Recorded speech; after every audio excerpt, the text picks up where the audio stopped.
Okay kids. You need to be practice grammar to make your vocabulary strong. So today we will start with prefix and suffix. Oh vocabulary. That too prefix and suffix. I know it very well. Professor, you can ask me questions. I am ready. Ok. If you're saying so, let's start. Tell me what the prefix in the word recharging is. Re is the prefix. How should we break the word in various parts to know what is the prefix and what is suffix? We can break the word in 3 parts. Example. Re, charge, ing. Where charge is root word, ing is suffix and re is prefix. Okay. Good. Define prefix and suffix. Prefix are a couple of letters which we add to a word. Professor, I am not able to recollect. It's okay, I'll elaborate. Prefix are added to the beginning of the word, whereas suffix are added at the end of the word to change the meaning of the root word. For example, root word is plain, plus suffixes ing is added and pre is added as prefix, so we get a new word which is pre-planning. One more example. Root word is infect. Suffix ed is added and dis is added as prefix, so we get a new word which is disinfected. Now we'll remember this easily. Professor, can you please give us the list of prefix and suffix, so that we can heart them all, and also please explain us how should we recognize prefix and suffixes. Most important rules to remember when adding a prefix to a word is not to add letters or leave out any letters. See below table of common prefixes for examples of this rule. Prefix and suffix table. Now we will see for suffix. You are expected to know this 5 rule with their exceptions thoroughly. Rule 1. When adding the suffixes ness and lie to a word, the spelling of the word does not change. Exception for Rule 1. When the word ends in y, change the y to I before adding ness and lie. Rule 2. When the suffix begins with a vowel, drop the silent e in the root word. Exception for Rule 2. When the word ends in c or g, keep the silent e if the suffix begins with a or o. Rule 3.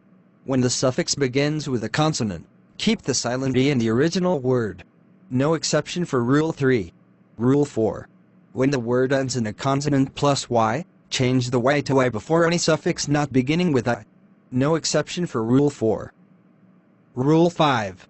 When the suffix begins with a vowel, double the final consonant only if 1. The word has only one syllable or is accented on the last syllable, and 2. The word ends in a single vowel followed by a single consonant.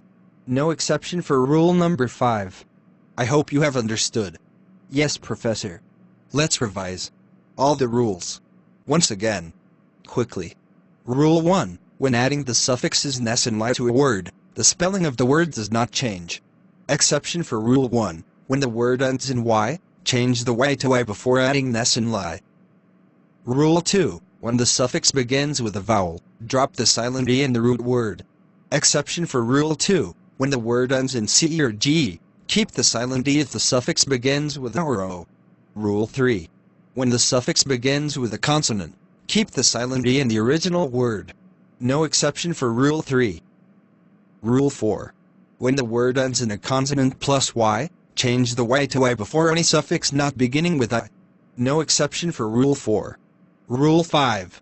When the suffix begins with a vowel, double the final consonant only if 1. The word has only one syllable or is accented on the last syllable, and 2. The word ends in a single vowel followed by a single consonant. No exception for rule number 5. Now we will take a quick test. Identify the 2 words with prefixes in the following paragraph, and write their meanings on a separate sheet of paper. At first, I thought one of my fuzzy, orange socks disappeared in the dryer, but I could not find it in there. Because it was my favorite pair, nothing was going to prevent me from finding that sock. I looked all around my bedroom, under the bed, on top of the bed, and in my closet, but I still could not find it.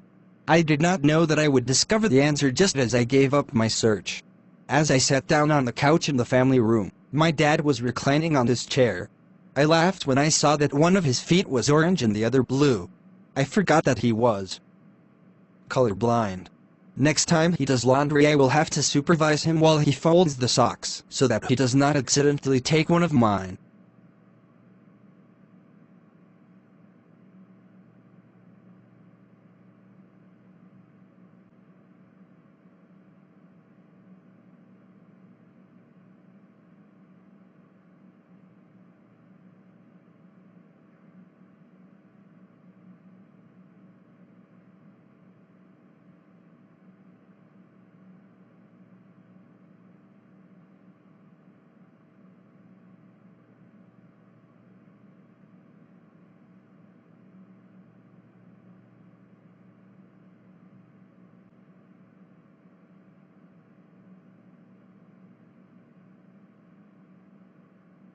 Let's see how many of you got correct answers. Answer 1. Disappeared, in which dis is prefix appears the root word and ed is suffix.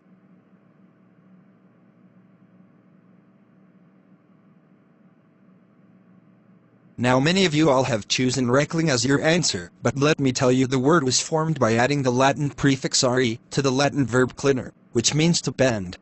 But, if we understand correctly, there isn't a verb cline in modern English. Re of words like recline, remember, receive, etc. in English is not a prefix unless you want to talk about etymology and call it a fossilized prefix.